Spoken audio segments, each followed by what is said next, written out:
کہ جو چیزیں ہم نے بڑے احتیاط سے پلان کی تھی کہ ہم اتنے لوگوں کو کافر رکھیں گے اور اتنے لوگوں کو ہم اینٹی اسلام رکھیں گے اور اتنے کو لبرل بنائیں گے اور اتنے کو، شاید وہ اب آؤٹ آف کنٹرول ہو گیا، وہ بنانے والوں کے ہاتھ سے بھی وہ تخلیق کر دی. بالکل صحیح. تو یہ اسی طرح کا ایک فساد جو ہے وہ کریٹ ہوئے جا رہا ہے، میس کریٹ ہوئے جا رہے ہیں. مطلب کہ اگر کوئی ویژن مثلاً میں ان کی ڈاکٹر صاحبہ کی بات کہ اگر مثلاً شروع میں ہماری جو فرسٹ پولیٹیکل لیڈرشپ تھی یا فاؤنڈنگ لیڈرشپ تھی، اگر پاکستان کے بارے میں انہیں کو تھوڑی بہت خوش فہمی تھی بھی نا، تو وہ ابھی 72 سال میں ایپوریٹ ہو کے تو 72 سال بھی بہت لمبا عرصہ آپ نے کہہ دیا. اب وہ شاید کچھ کا کچھ اور ہی بن چکا ہوا ہے اب پاکستان. اور دیکھیں آپ پاکستان کہتے ہیں، پاکستان کا نام ہے اسلامک ریپبلک آف پاکستان. آپ سے کہ جی یہ تو نام ہی غلط ہے، کوئی ریپبلک اور اسلام اکٹھا نہیں ہو سکتا. There can not be an Islamic and Republic as well. آپ کانسٹیٹیوشن کی بات کرتے ہیں، پاکستان کا جو کانسٹیٹیوشن ہے وہ اسٹارٹ اس چیز ہوتا ہے، پریمبل جو اس کا ہے وہ کہتا ہے whereas sovereignty over the entire universe belongs to Almighty Allah alone. And then says and the authority to be exercised by the people of Pakistan within the limits prescribed by him is a sacred trust. جب آپ کا اب اس کے مقابلے میں India کا constitution پڑھ لیں، کوئی اس قسم کی بکواس نہیں ہے جس کا کوئی وہ کچھ نہیں پتا کیا ہے، وہ کون کہتا ہے، چونکہ یہ ساورینٹی اوور دی یونیورس اس کی ہے. وہ مطلب کیا پیتی کا شوربہ اتنا کہ Pakistan and they start with the sovereignty of Allah over the universe. لیکن اسی میں خالد صاحب یہ چونکہ ہسٹوریکل کانٹیکسٹ کہ وہ اس وقت دو گروپ تھے. ایک جو ہے یہ ہمارا مذہبی گروپ وہ چاہتا تھا کہ بہت زیادہ یہ اسلامی ہو، اور دوسرا گروپ جو کہ چاہتا تھا کہ باقی دنیا کی طرح نارمل. جب آپ یہ کہیں گے کہ the Muslims shall be enabled to order their lives in the individual and collective spheres in accordance with the teachings and requirements of Islam as set out in the Holy Quran and Sunnah. True. آپ کوئی چیز کوئی قانون کچھ نہیں بنا سکتے. یہ بالکل ایک بالکل بیکار بحث ہوگی کہ پاکستان کا کانسٹیٹیوشن اس کا سب سے بڑا عذاب ہے. آپ کہتے ہیں کانسٹیٹیوشن سے چلے گا. کانسٹیٹیوشن تو سارا چوچو کا مربع، ساری بکواس ہے. اس میں کتنے ڈکٹیٹرز نے کیا اس میں چینجز کیے. میں اس پہ بات کر سکتا ہوں. پاکستان کے لوگوں کو ضرورت ہے کہ نیو سوشل آرڈر کی، ٹوٹلی نیو سوشل آرڈر. یہ پاکستان ریفارم نہیں ہو سکتا اگر بنانا ہے. میں ان کی بات کو لے کر چلوں گا آگے. دیکھیں، پہلی بات یہ ہے کہ سب سے زیادہ امپورٹنٹ کوسچن یہ ہے کہ کانسٹیٹیوشن کیوں ضروری ہوتا ہے.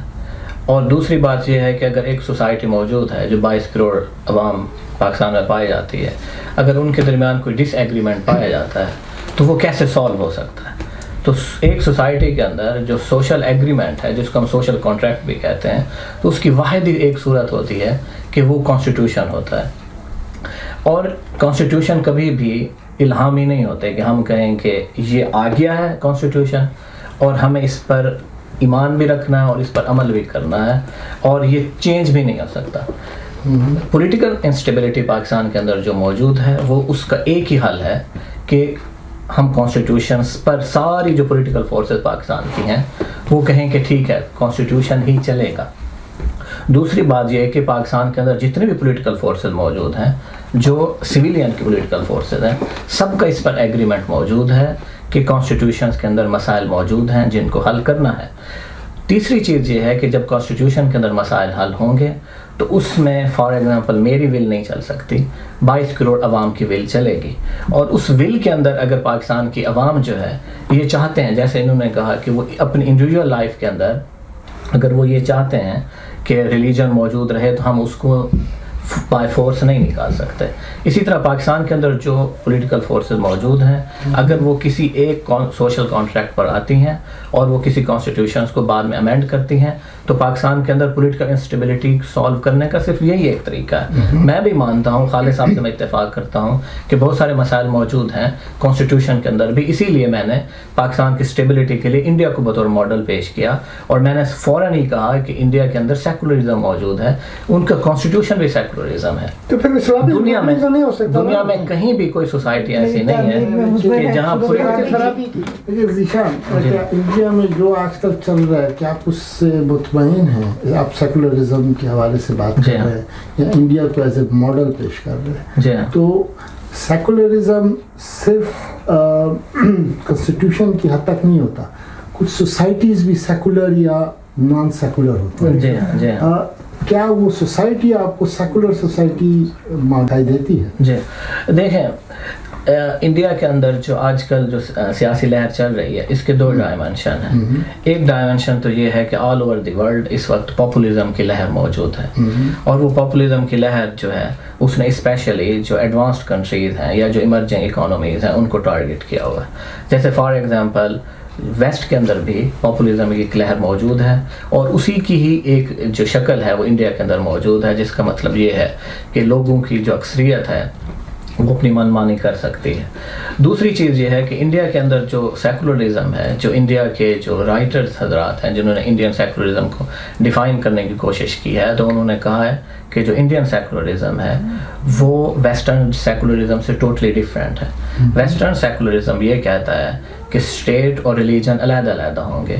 इंडियन सेकुलरिज्म ये कहता है कि स्टेट सब रिलीजन्स के दरमियान जो है वो प्लूरलिज्म, तनव्वुर पसंदी कायम करने की कोशिश करेगी। हम रिलीजन्स के रोल को वैसे नहीं निकालते कि जैसे कि वेस्ट के लोग निकालते हैं, ये उनके यहाँ तसव्वुर मौजूद रहा है। अच्छा, दूसरी चीज़ ये है कि चाहे जमहूरियत मौजूद हो, चाहे सेकुलरिज्म मौजूद हो, या चाहे किसी भी किस्म की सोसाइटी मौजूद हो, चाहे वो कोई सोशल ऑर्डर मौजूद हो या इकनॉमिक ऑर्डर मौजूद हो, उसके अंदर ऐसी कुव्वतें मौजूद होती हैं जो उस ऑर्डर को चैलेंज करती हैं, और ऐसी कुव्वतें मौजूद होती हैं जो उस ऑर्डर को कायम करने की कोशिश करती हैं। इंडिया की जमहूरियत को चैलेंज किया गया था कि जब मतलब हिस्ट्री में जब इंदिरा गांधी थी, जब उस एमरजेंसी लगाने की कोशिश की थी, और इसी तरह अब इंडिया का जो कॉन्स्टिट्यूशन है, जो सेकुलरिज्म है, इस वक्त वो जो उसके मुखालिफ कुव्वतें मौजूद हैं उसको चैलेंज कर रही हैं। ये टाइम बताएगा कि इंडिया की सोसाइटी के अंदर या इंडिया की जो सोशल अरेंजमेंट है उसके अंदर ये पावर मौजूद है कि वो इस रेजिस्टेंस को फेस कर सकता है और अपनी सर्वाइवल कर सकता है।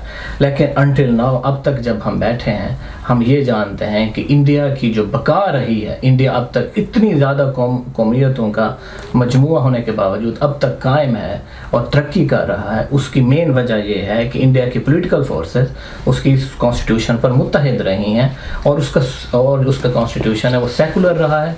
और मैं अभी भी पूरी उम्मीद हूँ कि जिस तरह से रेजिस्टेंस आ रही है मोदी के खिलाफ, मैं पूरी उम्मीद हूँ कि ये सेकुलरिज्म, ये कॉन्स्टिट्यूशन कायम रहेगा। वो मुमकिन नहीं है ना पाकिस्तान में, आप कैसे वो लेके आएंगे? अभी खालिद ने जैसे कहा कि अगर जिसका आगाज़ ही वही हम जो कह रहे थे कि खराबी से जिसका मेरी तामीर में मुस्बिर एक सूरत खराबी की, तो जिसका आगाज़ ही इससे हो रहा है, जो बना ही इस्लाम का किला है, जिसको आपने बनाया ही मजहब के नाम पे, जैसे नहीं उस नाम पे था, लेकिन फ्रॉम डे वन आप 50s में आपके वो फसादात हो जाते हैं, जिस पे मिलियन इंक्वायरी कमीशन रिपोर्ट लिखा जाता है।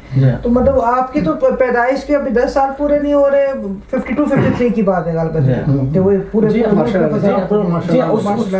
उस सवाल के जवाब में तो कैसे ये पॉसिबल हो सकता है? देखें, फिर आपको ना सवाल चेंज करना पड़ेगा। मुझे जो क्वेश्चन में सिचुएशन दी गई थी, एक हाइपोथेसिस क्रिएट किया गया था और मुझे उस वंडरलैंड में बिठा कर कहा था आप एक हकीकी वज़ीर आज़म होंगे, आप क्या करेंगे? तो मैंने उस सवाल के साथ ही जवाब देना था। अगर अच्छा, जो हमें किसी से खतरा नहीं है, इंडिया को हम मोस्ट फेवरेट नेशन करना नहीं, अगर आप मतलब बहुत मुख्तसर सी बात कर रहे हैं, this is the solution. Pakistan का रकबा जो है ना एकड़ों में 217 मिलियन है, और मेरे ख्याल है पाकिस्तान की आबादी भी तकरीबन इतनी है, 217 या 220 मिलियन। यानी कि यूँ समझें कि पर एकड़ एक बंदा पर वो के हिस्से में 1 एकड़ ज़मीन आती है, यूँ कह लें अगर उसको देखें। पाकिस्तान एक 10 लाख कह लें आर्मी है, उसके ऊपर एक पिरामिड है, जनरल्स का जो ऊपर जो ग्रुप है, जो पोलिट ब्यूरो है, जो हुक्मरान है, ऐसे ही है जैसे कि ज़मींदार हों, एग्रीकल्चर सोसाइटी ज़मींदार हैं, 220 मिलियन मुजारिन हैं, ਤੇ 220 ਮਿਲੀਅਨ ਹੀ ਤਕਰੀਬਨ ਏਕੜ ਜ਼ਮੀਨ ਹੈ जिन्हों वो are tilling that land and zamindar जो है वो जो टॉप पे बैठा है वो अपनी कुव्वतों के साथ मज़े से उनको हुकूमत कर रहा है और क्या. बट पाकिस्तान इससे ज़्यादा कुछ नहीं है. तो एक फ्यूडल लैंड है owned by the army which was made by the army which has been hold there 25 or 72 years. वो उनको आर्मी ने लैंड को टिल किया और वही उसके मजे ले रहे हैं. That's it. अच्छा, ये जो क्वेश्चन है कि क्या तकसीम जो है वो मतलब एक हल है, एक सोल्यूशन है, उसमें भी काफ़ी सारे, मैं खालिद साहब के थीसिस को फिर दोबारा से उसके अगेंस्ट जाऊँगा.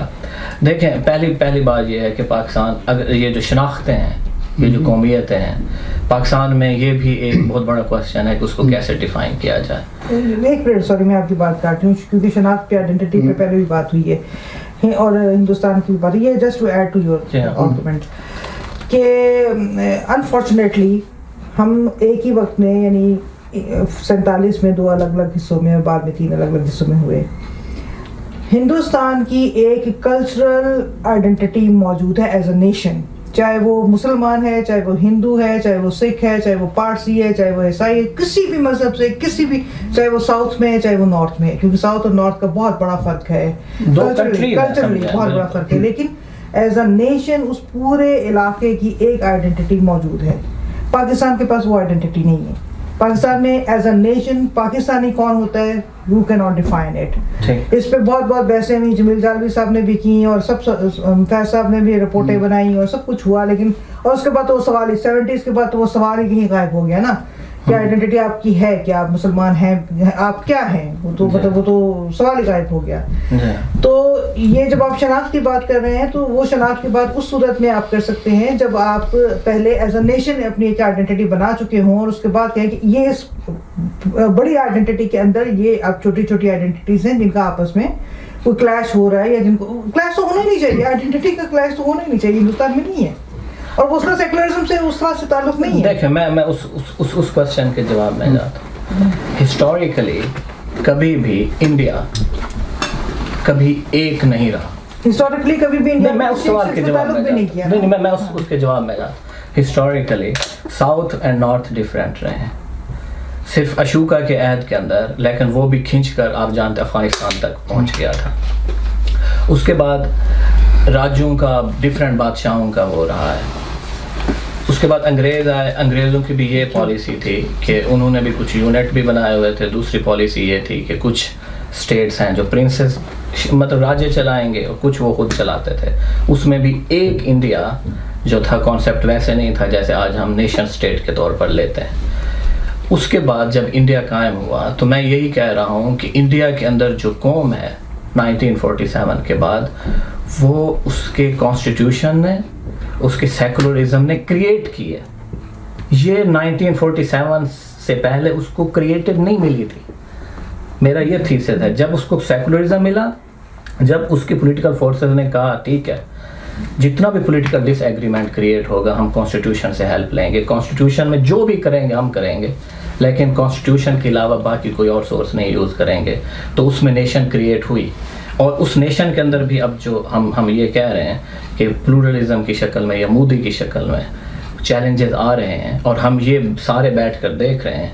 ना सिर्फ हम इंडिया में देख रहे हैं, हम यूएसए में ट्रम्प की शक्ल में देख रहे हैं और वेस्ट के अंदर, यहाँ यूरोप के अंदर जो पॉपुलिज्म की लहर है, हम ये देख रहे हैं कि क्या सोसाइटी रेजिस्ट करती है कि नहीं करती. मेरा ये मानना है कि इंडिया के अंदर 1947 से पहले कोई एक वन नेशन का कॉन्सेप्ट वैसे नहीं था जैसे 1947 के बाद इंडिया ने अपने लॉ की शक्ल में और अपने उसकी शक्ल में, सेकुलरिज्म की शक्ल में क्रिएट किया है. दूसरी बात जो खालिद साहब का थीसिस था, देखें आजकल का दौर तकसीम और तकसीम के बाद नई कंट्री बनाकर रूल करने का नहीं रहा. हमें इसको मानना पड़ेगा. ये दौर ख़त्म हो चुका है. आजकल का दौर है ह्यूमन राइट्स मांगने का दौर. पाकिस्तान के अंदर अगर हम शनाख्तों की बुनियाद पर तकसीम भी करें, मैं सराइकी हूँ, हम सराइकियों के अंदर भी ये एग्रीमेंट नहीं मौजूद कि सराइकिस्तान से क्या मुराद है. बहावलपुर के लोग कहते हैं कि हम वी आर नॉट मुल्तानी सराइकी, हमें अगर सूबा बनेगा तो बहावलपुर अलहदा रहेगा और वो वाले साइड वाले सराइकी अलहदा रहेंगे. हम सराइकियों के अंदर भी सराइकी शनाख्त की बुनियाद पर जो इख्तलाफ मौजूद है, चाहे वो लैंग्वेज, इसी तरह پاکستان کے اندر بہت ساری شناختیں موجود ہیں، اور اگر شناخت کا مسئلہ کریٹ ہو گیا تو سیول وار ہوگی، تقسیم کا دور نہیں موجود. کوئی بھی دنیا کے اندر جو فورس موجود ہے، چاہے وہ یونائٹڈ نیشن لیول پر، کوئی بھی آپ کو سپورٹ نہیں کرے گی، آپ کے نیبر نہیں کریٹ کریں گے. اور کیونکہ کوئی بھی نہیں چاہتا کہ یہ لہر جو ہے یہ سفر کرے. افغانستان کے اندر اسٹیبلٹی نہیں رہے گی، ایران کے اندر بھی نہیں رہے گی، انڈیا کے اندر بھی نہیں رہے گی. یہ دور ختم ہو گیا. تقسیم کے بعد نئے نئے آپ کا کیا خیال ہے؟ بلوچستان جو ہے وہ ایک علیحدہ خطہ نہیں ہے؟ تاریخی طور پہ تو تھا، تاریخی طور پہ تو تھا، تاریخی طور پر سارے علیحدہ خطہ. میرا خیال ہے کہ سوال سے ہم ڈیویٹ کر گئے ہیں. اس کو ہم یہی بات ہے کہ پاکستان اسپیسیفک کام یہ تو ہر تاریخی طور پر سارے علیحدہ یہ نہ کرے. ہم اس سوال کے اوپر جو واپس آ جائیں. بالکل. پاکستان ہم اصل میں دیکھیں خاص طور پہ جو حال صاحب جو لے رہے ہیں وہ ایک بالکل آزاد سا ہو کر ایک چیز پوائنٹ ہے، ضرور ان کا ضرور پوائنٹ. لیکن اصل میں ہم پاکستان کے جب مسائل کی بات کرتے ہیں تو میرا خیال میں ہم پاکستانی ریاست کو تسلیم کرتے ہوئے اس کے مسائل کے، تو اس لیے ہم فی الحال نہ اس پوزیشن میں ہیں، نہ ہم اس طرف جائیں گے. میں اس لیے حالت صاحب کے ویو پوائنٹ کو میں مطلب کہ وہ جو ہے شاید ادب کے ساتھ کہیں گے کہ وہ اس طرف نہ لے کے جائیں بحث کو. کیوں ٹھیک ہے، ان کا ایک پوائنٹ آف ویو ضرور ہے، یا الٹیمیٹلی شاید اسی طرح کی کیا کریں. ہم تو نہیں چاہتے، ہم چاہتے ہیں پاکستان قائم رہے.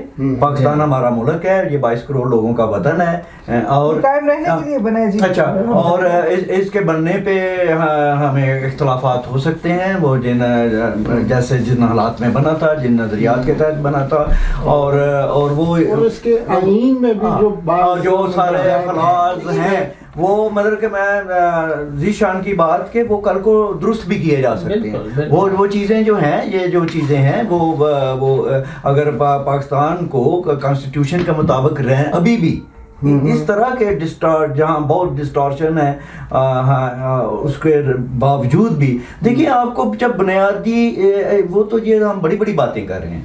آپ کے ملک کو 72 سال میں لوگوں کو ووٹ کے ذریعے اپنے سولین حکمران لانے اور ان کو نکالنے کا حق نہیں ملا. جو یعنی کہ ڈیموکریسی تو بہت بڑی بات ہے، اس کی آئیڈیالوجی، اس کا سویلائزیشن لیول پہ اس کا معیار کیا ہوتے ہیں، اور ہمیں تو بنیادی جو ڈھانچہ یعنی کہ گوشت پوشت کی تو الگ بات ہے، جو بنیادی ہڈیاں کس کے ساتھ جوڑی جاتی ہیں ہمیں تو اس کی اجازت نہیں ہے. آپ کو جب سمپل جو مکینیکل جمہوریت کی جو مکینکس ہے اسی پہ عمل کرنے کی اجازت نہیں ہے آپ کو، اسی کو آپ کو کھینچا ہوا ہے. تو آپ جب آپ کے تو اس لیے پاکستان کے جو سچی بات ہے، جو اس کی مسائل کی جو ماں ہے وہ اسی کی طرف جاتی ہے جو اپنے آپ کو چیف ادارہ اور کنٹرولنگ ادارہ کہتا ہے.